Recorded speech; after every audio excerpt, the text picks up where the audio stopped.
오늘 우리가 본문을 폈습니다. 이 본문을 펼 때마다 저는 한 사건이 마치 어제 일처럼 떠오르곤 합니다. 30년 전 일인데 말입니다. 1986년 12월 31일 저에게 담임 목사님께서 전화를 걸어오셨습니다. 그때 저는 한 교회 부목사로 있었기 때문입니다. 목사님께서 저에게 이렇게 말씀하셨습니다. 야, 홍 목사, 내가 오늘 송구영신 예배를 인도해야 되는데 몸이 너무너무 지금 안 좋아서 내가 아무래도 강단에 설 수가 없을 것 같아. 그러니 자네가 말씀 잘 준비해서 오늘 송구영신 예배를 좀 인도하도록 해라. 그렇게 하시는 것입니다. 누구의 말씀인데 딴 말을 할 수 있습니까? 그냥 응격결에 예 하고 나니까 머리가 하얘지는 겁니다. 세상에 내가 어떻게 이 송구영신 예배, 이 중요한 예배에 내가 설교를 할 수 있단 말인가 하는 생각 때문이었습니다.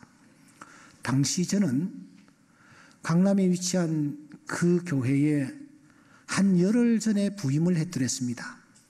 지방에서 올라와 전혀 상황을 파악을 하지 못하고 그 수준 높은 사람들을 익히느라고 애를 먹고 있을 때입니다. 한마디로 저는 그때 죽을 쓰고 있었습니다. 그런데 목사님이 그런 말씀을 저에게 하신 것입니다. 한참이나 멍하게 생각하고 있던 저는 이런 마음을 제 안에 품었습니다. 그래, 이것도 하나님의 뜻이 아니겠는가? 하나님께서 어떤 뜻이 있어서 나를 이렇게 설교할 수 있는 기회를 주신 것 같다. 최선을 다해서 한번 준비해보자. 이렇게 하고서는 성경을 펴가지고 성경을 막 뒤적이는데 아무리 찾아도 본문이 안 나오는 거예요. 오늘 저녁에 도대체 설교를 뭘 할 것인가? 한참 뒤적이고 있는데 바로 오늘 우리가 읽었던 문제의 이 본문이 눈에 팍 들어오는 겁니다. 무릎을 치면서 그렇다. 이 본문을 가지고 말씀을 전하자 하고서는 제가 말씀을 준비했습니다. 밤 11시가 되었습니다. 교인들이 몰려오기 시작합니다. 여러분, 그 교회는 이미 수천 명이 모이고 있었습니다. 1, 2, 3, 4부 예배가 꽉꽉 찼는데 그분들이 한꺼번에 다 몰려왔으니 숫자가 얼마나 많았겠습니까? 계단이라든지 또 영상으로 드리는 교실들까지도 꽉 찬 상황이었습니다. 예배 시간이 되어서 제가 강단 쪽으로 이렇게 옆으로 걸어 들어오니까 성도들이 모두 다 화들짝 놀란 표정이었습니다. 아니, 저 사람이 도대체 누구지? 담임 목사님은 모두 다 그런 표정들이었습니다. 주눅이 든지는 저는 마음을 가다듬고 소리라도 크게 질러야 되겠다. 그런 생각으로 설교를 시작했습니다. 오늘 저는 송구영신 예배를 맞이한 여러분들에게 엘리에게도 배울 것이 있는가라는 제목으로 말씀을 드리겠습니다. 그러면서 이런 요지로 제가 말씀을 그날 전했습니다. 엘리, 그는 제사장으로서 자기에게 주신 직분을 감당하지 못한 실패자였습니다. 둘째, 엘리, 그는 가정의 아버지로서 자녀를 신앙 안에서 잘 교육하지 못한 자녀 교육의 실패자였습니다. 엘리, 그는 하나님을 믿는 하나님의 자녀로서 예배를 온전히 드리지 못한 예배 실패자였습니다. 오늘 여러분들은 지난 1년 동안 어떻게 달려오셨습니까? 여러분들은 하나님께서 맡겨주신 사명, 직분에 대하여 어느 정도 충성하셨습니까? 여러분들은 여러분 가정에 허락해 주신 자녀들을 얼마나 신앙 안에서 양육하며 1년을 달려왔습니까? 여러분들은 하나님 앞에 온전한 예배자로서 지난 1년 동안 주의를 지키며 하나님 앞에 온전한 예배를 드리며 여기까지 달려오셨습니까? 만일 그렇지 못했다면 이 시간 우리는 하나님 앞에 진지하게 회개하며 나아가야 합니다. 금년 한 해도 얼마 남지 않았습니다. 이 남은 짧은 시간 동안 지난 한 해 동안 잘못했던 허물과 잘못을 하나님 앞에 내어놓고 통회하며 자복하는 시간을 가지셔야 합니다. 여러분, 이렇게 실패했던 엘리의 결과가 어떻게 나타났습니까? 하나님의 법궤를 빼앗겼고요. 자기의 사랑하는 두 아들도 한순간에 전사를 했고요. 자기 또한 의자에 앉았다가 목이 부러져 최후를 마쳤습니다. 뿐만 아니라 아이를 낳던 자부까지도 이카봇, 하나님의 영광이 이스라엘에서 떠났다, 이렇게 절규하면서 생을 마감하는 비참한 일이 그 가정에 일어났습니다. 오늘 우리가 그러므로 하나님 앞에서 진지하게 회개해야 합니다. 직분을 충성하지 못했다면 그 일을 놓고 말입니다. 자녀들을 믿음으로 양육하지 못했다면 그 일을 가지고 말입니다. 예배자로서 최선을 다하지 못했다면 그 일을 가지고 하나님 앞에 우리가 회개하는 시간을 가져야 합니다. 그때 말이죠, 놀라운 일이 일어났습니다. 여기저기서 아멘 아멘 하는 겁니다.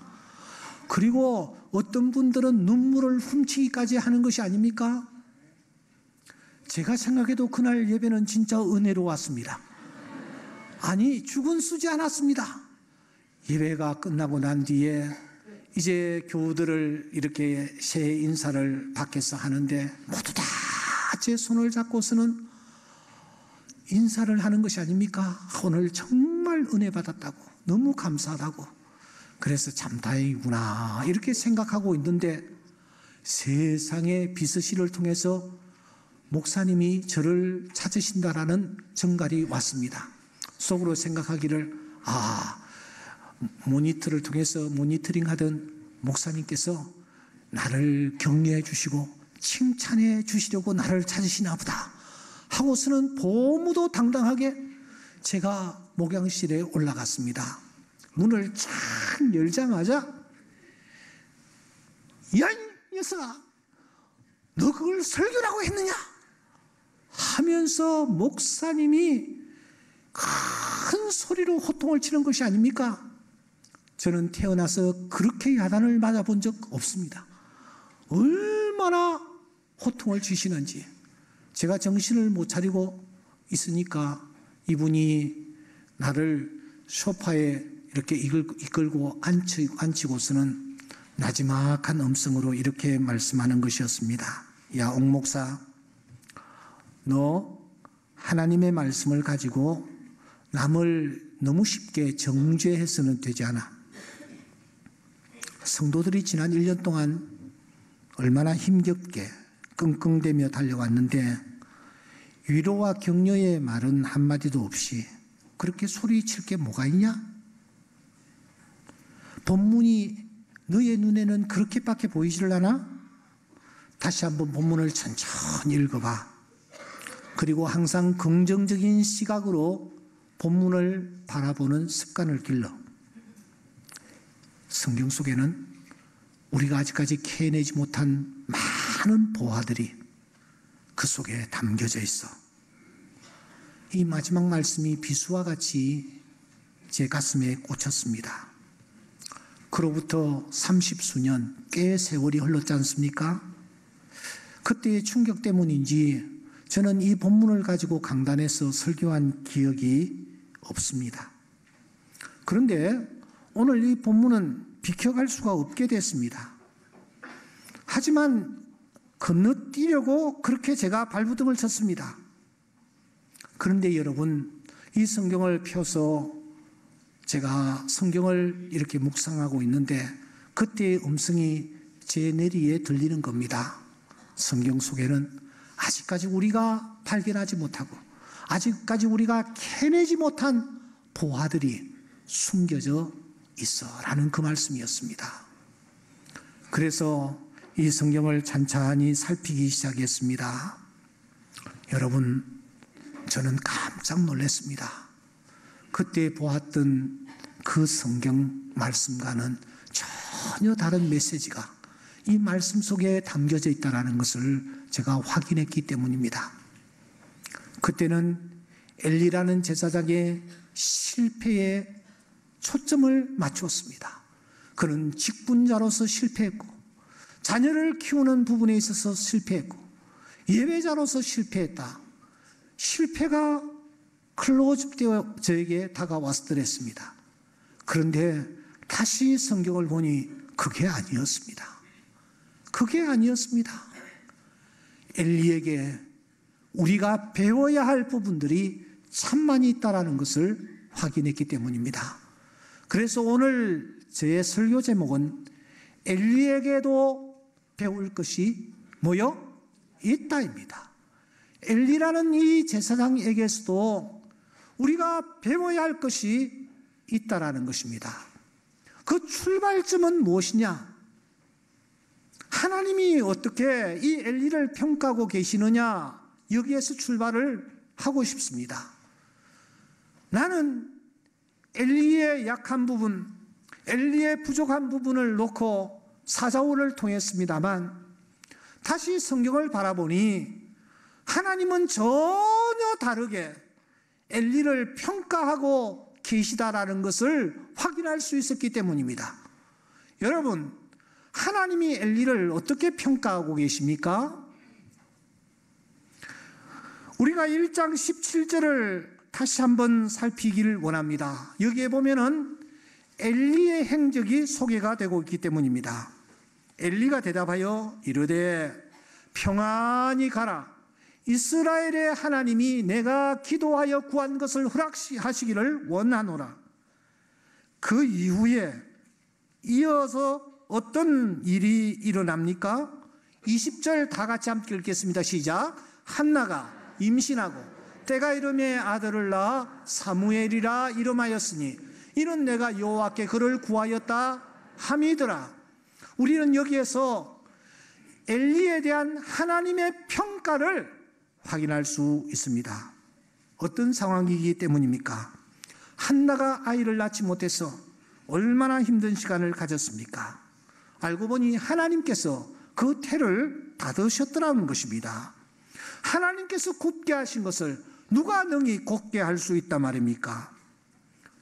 그때 한나가 하나님 앞에 기도했습니다. 1장 10절 한나가 간절히 기도한 것은 틀림이 없습니다. 그러나 한나가 기도하고 난 뒤에 하나님의 응답이 나타난 것이 아닙니다. 하나님의 응답은 언제 나타났느냐?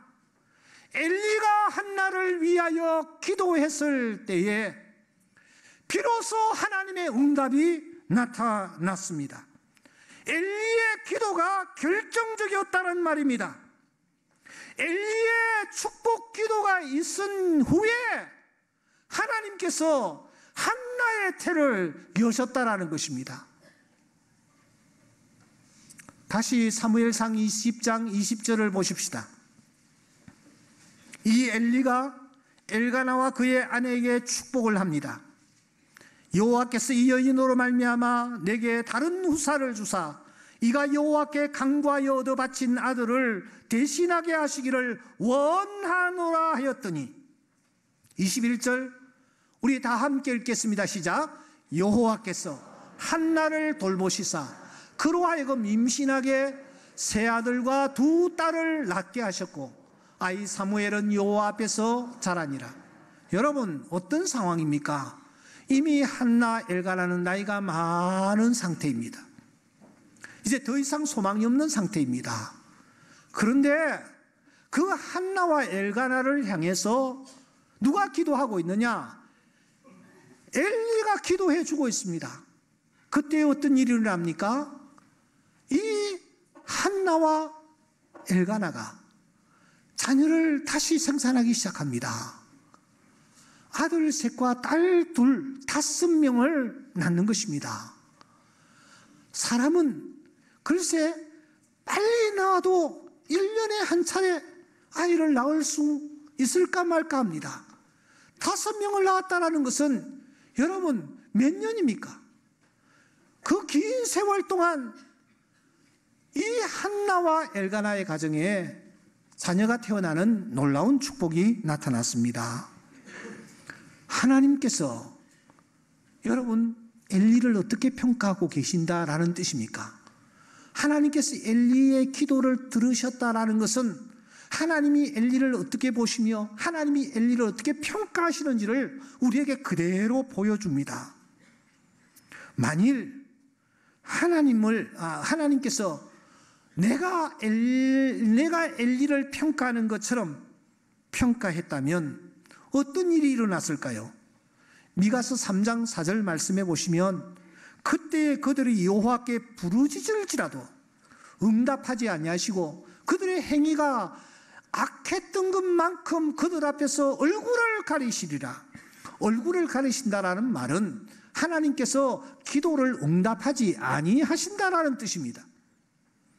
그런데 여러분, 엘리가 한나를 위해서 기도했을 때에, 엘리가 엘가나와 한나를 위해서 다시 기도했을 때에 하나님께서는 그 기도를 다 들으시고 응답해 주신 것은 도대체 무엇을 의미하느냐?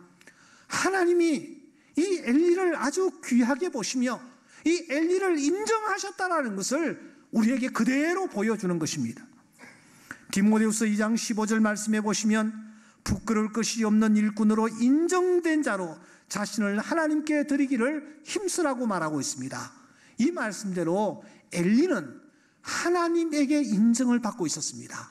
그가 기도하기만 하면 그 기도가 어떤 기도이든지 다 응답되어지는 놀라운 역사가 일어난 것입니다. 그러므로 우리는 엘리를 통해서 도전을 받아야 합니다. 엘리를 향하여 손가락질하기 전에 엘리를 통해서 우리가 도전을 받아야 합니다. 나도 엘리처럼 하나님에게 인정받는 삶을 살아야 되겠다. 아멘입니까? 하나님 앞에 엎드리면 하나님께서 내 기도를 들으시고 응답해 주시는 이런 놀라운 역사가 내 삶의 현장에 일어나기를 소원한다. 이런 마음으로 우리가 다시 한번 이 본문을 바라보아야 합니다. 엘리에게도 배울 것이 있습니다. 엘리에게도 도전받을 것이 있습니다. 그것이 도대체 그러면 어떤 것입니까? 적어도 우리는 두 가지를 엘리에게서 도전받아야 합니다. 엘리에게서 배워야 합니다. 오늘은 우리가 성례식을 가지고 있기 때문에 제가 시간을 많이 쓸 수가 없어서 그 중에 하나만 간단하게 제가 말씀을 드리고 마무리하려고 생각합니다. 우리가 이 엘리라는 제사장을 통해서 배워야 할 것이 무엇입니까? 어떤 부분을 우리가 배워야 합니까? 제일 첫째, 이 엘리가 가장 중요하게 생각하고 실천한 것이 무엇이냐 하는 것입니다. 엘리가 여러분 40년 동안 사사로 있었습니다. 당시의 사사는 왕, 제사장, 선지자의 역할을 함께 감당하는 막강한 위치에 있었습니다. 그 일을 40년 동안 감당했습니다. 그 40년 동안 그 일을 감당하면서 엘리가 가장 중요하게 생각하고 중점적으로 생각했던 것이 도대체 무엇입니까? 여러분, 이 사무엘상을 누가 기록했는지 우리는 모릅니다. 하지만 그 성령의 감동함으로 이 사무엘상 엘리의 행적을 기록한 성경 저자가 엘리 하면은 무엇을 떠올리고 있습니까? 엘리 하면은 그는 다른 사람들을 축복하고 다른 사람들의 슬픔과 아픔에 함께 동참하면서 그 문제가 해결되기를 원하는 그런 마음으로 엘리가 일생을 살았다 하는 것이 떠올라 이 엘리의 행적 가운데서 어떤 내용을 기록하고 있느냐? 엘리가 다른 사람들, 슬픔을 당한 사람들, 힘들고 어려운 사람들, 외로운 사람들을 찾아가서 그들의 손을 붙잡고 그들에게 평안하기를 간절히 비는 그런 일을 감당했노라고 이렇게 기록하고 있는 것을 우리는 놓치지 말아야 합니다. 그렇습니다. 엘리는 그렇게 살았습니다. 한나가 누구입니까? 엘가나는 또 누구입니까? 마음에 한을 품고 외롭게 힘들게 마음의 소원을 가지고 살아간 사람들의 모델입니다. 엘리는 이들을 놓치지 않았고 이들에게 다가가 이들에게 복을 빕니다. 이들에게 평안을 빌고 있습니다. 이들의 문제가 해결되어지기를 간절한 마음으로 염원하며 하고 있는 것입니다. 사랑하는 여러분, 이 엘리가 제사장이었는데 제사장의 원조가 누구입니까? 제사장의 원조가 바로 아론과 그의 아들들입니다. 하나님께서 이 아론과 그의 아들들에게 무엇을 하라고 명령했습니까? 민수기서 6장 23절 이하에 보면은 아론과 그의 아들들에게 말씀하십니다. 너희는 이스라엘 자손을 위하여 축복을 해라. 여호와는 내게 복을 주시고 너를 지키시기를 원하며 여호와는 그의 얼굴을 내게 비추사 은혜 베푸시기를 원하며 여호와는 그 얼굴을 내게로 향하여 드사 평강 주시기를 원하노라 하라 할지니라. 이같이 내 이름으로 이스라엘 자손에게 축복할지니 내가 그들에게 복을 주리라고 했습니다. 제사장이 해야 할 가장 중요한 것은 자기 백성들을 축복하는 일이었습니다. 그래서 큰 대제사장으로 이 땅에 오신 우리 예수님은 이 땅에 오셔서 슬픔을 당한 자, 외로운 자, 아픈 자, 병든 자, 죽어가는 자를 주님은 찾아가셔서 그들을 위로하시며 그들에게 복을 비시는 이 일을 일생 감당하신 것입니다. 38년 된 병자에게 다가가셔서 일어나 자리를 들고 걸어가라고 말씀하십니다. 기먹고 말 더듬을 하고 있는 자에게 주님께서는 다가가셔서 에바다 하셨습니다. 회당장 야이로의 딸이 죽었을 때에 그분은 달리라고 하셨습니다. 나인성 가부가 아들을 잃고 힘들어할 때에 주님은 다가가셔서 울지 말라 하시며 아들을 고쳐주셨습니다. 자기의 오라버니를 잃고 슬픔에 젖어 있는 마르다와 마리아에게 다가가셔서 내가 믿으면 영광을 보리라 말씀하시며 그 나사로를 다시 살리시사 그 누이에게 안겨주셨습니다. 이 일을 일생 감당하신 주님께서 오늘 우리에게 다가오셔서 말씀하십니다. 너희들 그 집에 들어가거든 평안하기를 빌어야 하느니라. 너희 원수를 사랑하며 너희 박해하는 자를 위해서 기도해 주어야 하느니라. 내가 천국 열쇠를 너희에게 준다.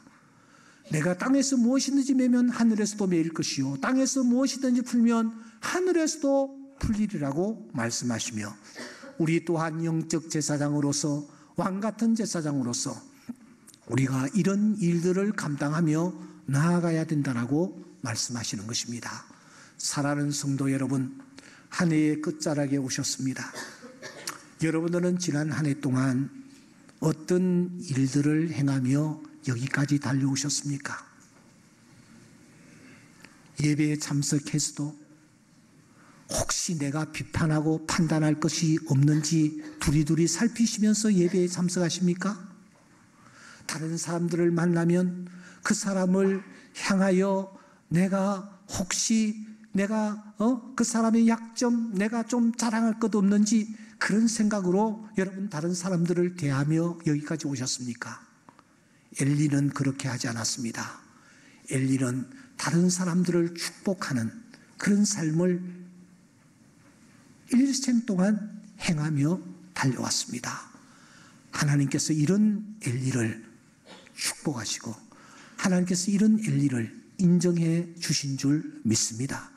우리 모두도 이 엘리와 같이 다른 사람들을 축복하는 자리에 나아가 입을 열면 다른 사람들을 다 축복하는 믿음의 귀한 자녀들이 다 될 수 있기를 주의 이름으로 축원합니다.